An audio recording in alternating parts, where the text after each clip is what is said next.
예, 안녕하십니까.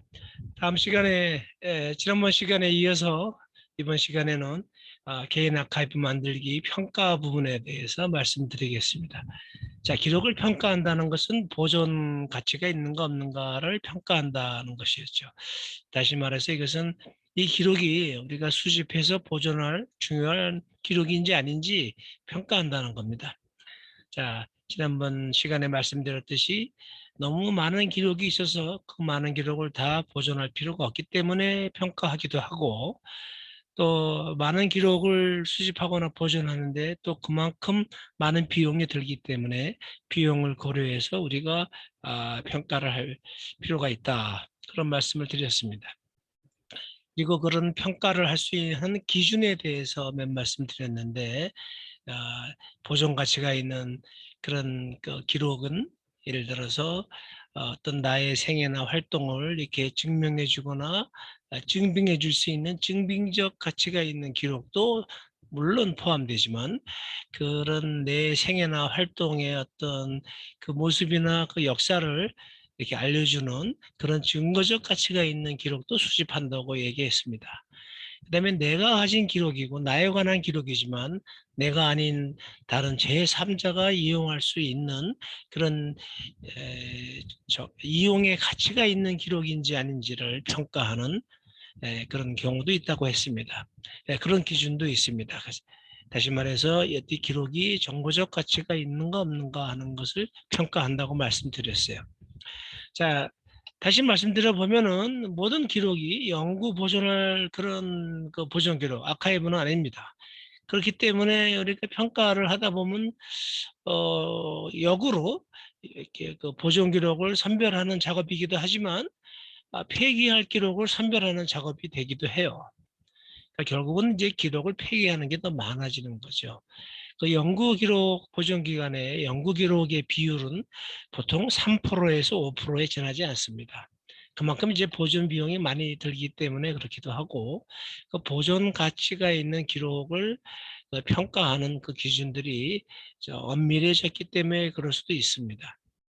단순하게 그 평가 기준을 적용하는 방법도 있지만, 최근에는 이런 그 대규모의 그런 그 기록원에서는 어떤 기록을 생산하는 기관에서 그 기관의 주요한 기능과 활동을 기능별로 이렇게 분석을 해서, 우리가 기능 분석을 한다고 그러는데, 그런 조직의 기능 분석을 해서 그러한 대표적이고 핵심적인 기능을 식별해내서 그러한 그 대표적이고 핵심적인 그런 그 조직의 기능에서 생산되는 기록을 연구 기록으로 이렇게 선정하는 그런 경우가 많습니다. 그래서 이것은 하나의 어떤 평가 작업이라기보다 어떤 그 평가할 기록의 어떤 그 지향을 말해준다고 그래서 어떤 기관의 평가 정책이라고 부르는 경우도 있어요.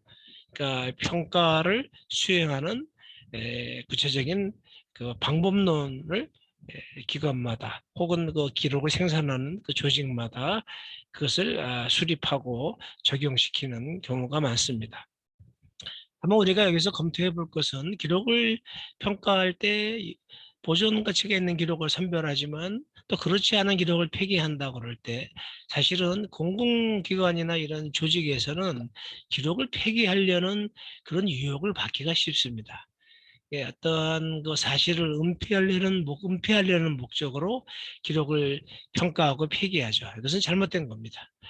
또한 이제 아무리 개인 아카이브를 하더라도 어떤 왜곡된 사실을 후대에 전하려는 목적으로 기록을 평가하고 선별한다면 그것도 잘못된 일이죠.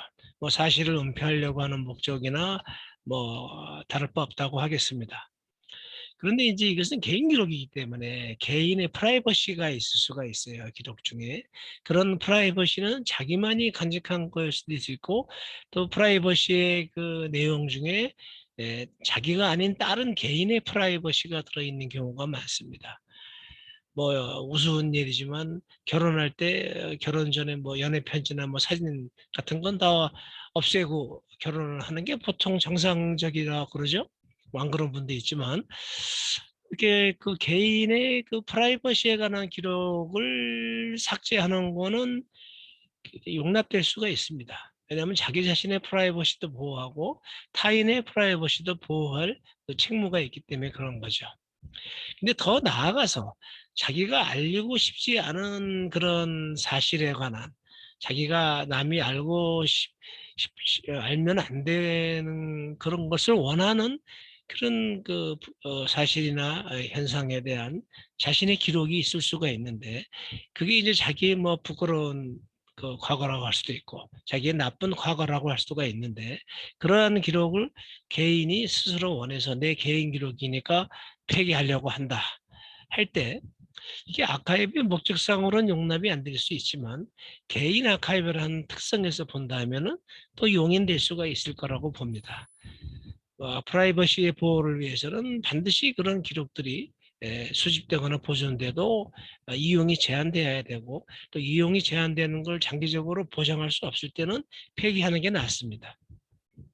기록이 없어지면 기억도 없어지니까 사실은 그와 프라이버시와 관련된 과거의 기억이나 추억도 사실은 다 없어지는 거죠. 또 개인들은 이제 그런 것을 원하는 경우도 많이 있습니다. 어떤 분들은 또 사진 찍는 거 싫어하시는 분들이 있잖아요.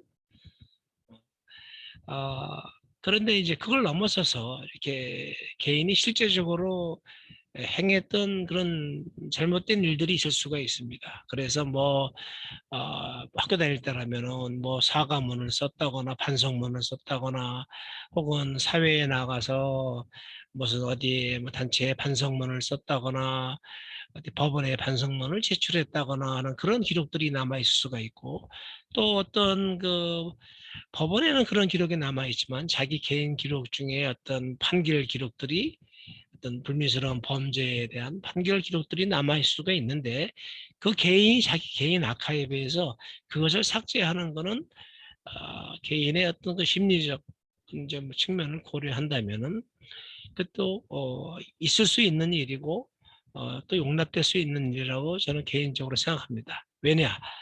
이 개인 아카이브에서 개인이 자기 기록을 수집하고 보존하기 위해서 수행하는 이런 개인 기록의 평가는 굉장히 주관적이기 때문입니다. 그리고 그게 주관적이라는 것은 그 사람이 어떤 주관을 갖고 있고 어떤 잣대를 갖고 있는가에 따라서 상대적이기 때문이라는 거죠. 사람마다 자기가 중요하게 생각하는 그런 내용, 주제가 다르고 사건이 다르고 따라서 자신이 중요하게 생각하는 그러한 사건이나 내용이 있는 기록이 다를 수가 있다는 거죠. 근데 여기서 우리가 아카이브를 한다면은 어떤 기록을 폐기하거나 연구 기록으로 보존 가치가 있다고 해서 선별을 할 때 그러한 폐기나 선별의 이유를 기록하는 것도 좋을 것 같습니다. 좀 바람직할 것 같은데요. 그 이유는 그렇게 평가하고 선별한 것에 대한 자기 나름대로의 그 정당성을 자기 스스로에게나 제3자에게 부여할 수 있기 때문입니다. 내가 이렇게 평가한 건 정당해. 이건 옳은 것이야.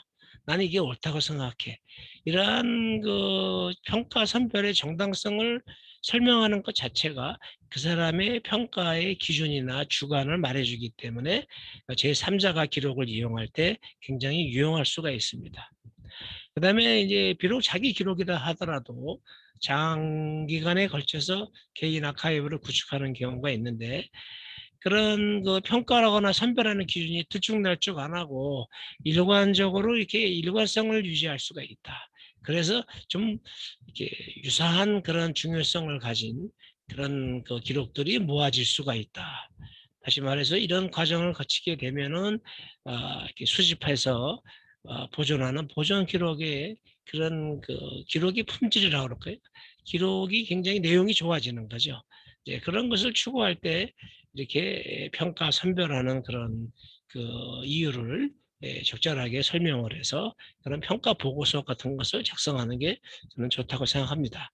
그리고 이제 그런 것이 쌓여서 검토하다 보면은 자기가 평가를 수행하는 방식을 어떻게 개선할 것인가 하는 그런 개선 방식에 대해서 생각이 날 수도 있고 또 개선 방식을 적용시켜서 새롭게 평가를 해서 또 새로운 자기 개인 기록을 수집하고서 보존할 수도 있다는 거죠.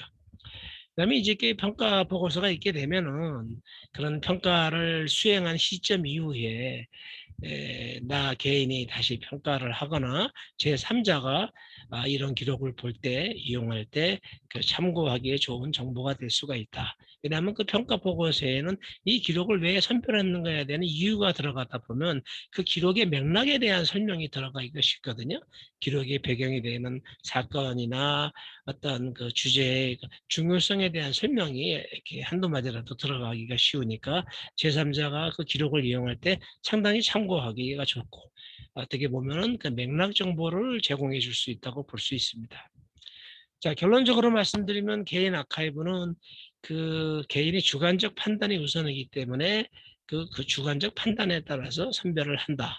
그러나 가능한 한 우리가 그 가치, 보존 가치 평가의 어떤 기준으로, 실용적인 기준으로 적용해 왔던 그런 증빙적 가치나 증거적 가치나 정보적 가치가 있는 그런 기록을 선별하고, 또 나아가서 자기 자신의 생애나 그 생활이나 자기가 속해왔던 그런 조직이나 단체의 그런 변모하는 모습이나, 혹은 더 나아가서 우리가 속해 있는 이 사회나 자연 환경, 이런 그 여러 가지 그 사회적 배경에 대한 여러 모습들이 잘 나타내주는 기록이 있다면 그런 기록도 보존 가치가 있는 기록이다라고 우리가 생각하는 게 안전하다고 할 수 있겠습니다. 그렇지만 여기서 중요한 거는 어떤 기록이 우리가 사실인지 아닌지 알 수 없는 경우가 많습니다. 그러나 개인 기록은 본인이 이것이 내가 만든 기록이다, 내가 받은 기록이다라는 것은 확인할 수가 있어요. 그러나 내가 어떤 사실을 기술하거나 어떤 사람이 어떤 사실을 기술해서 내가 받은 기록이다 하더라도 그것이 사실이나 실제 있었던 그 진실이 아닐 수도 있어요. 그러니까 그렇기 때문에 가능한 한 자기의 기록을 선별할 때 그것이 사실에 근접한 기록인지 아닌지 자기 스스로는 알 수 있으니까, 알 수 있는 만큼 그것이 중점적인 어떤 중심적인 기준이 돼서 자기와 관련된 사실을 나타내 주는 그런 기록을 수집하는 것이 옳은 일이다. 그렇게 한번 결론을 내릴 수 있겠습니다. 하여튼 기록을 수집할 때는 많은 비용이 되니까 반드시 그 비용을 고려해야 됩니다. 그 비용에는 자기의 시간 비용도 있어요.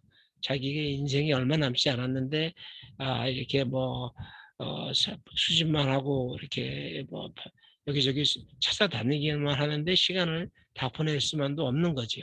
그래서 정리하고 분리도 해놔야 되고 나 스스로나 제3자가 잘 이용할 수 있게 그 기술에서 목록을 만들어 놓는 거. 우리가 이제 그 기록을 찾는 검색 도구라고 그러는데 그런 검색 보조 도구를 잘 만드는 일에도 우리의 시간을 할애해야 될 것 같습니다.